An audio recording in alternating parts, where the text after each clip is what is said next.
So guys, hapon na, kaya magluluto na tayo. Gigisa ko muna siya sa star margarine guys.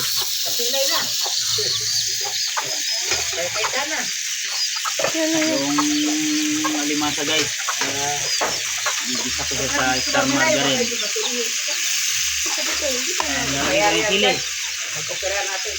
Oo.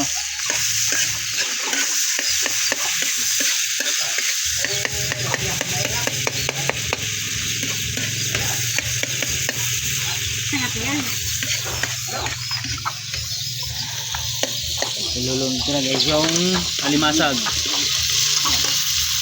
Hindi na binalatan lahat. Okay guys.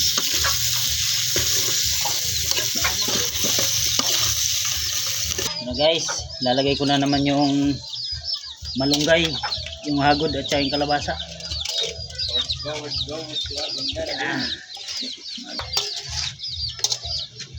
Yung ulam lang guys. Natin guys kasi kailangan maluto muna yung kalabasa sa star margarine at saka tumalab sa limasag yung star margarine.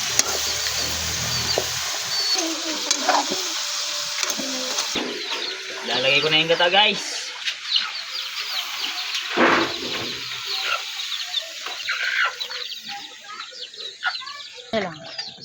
So guys, haluin ko muna at bago takpan para lumambot ang kalabasa at saka yung hagod na malunggay.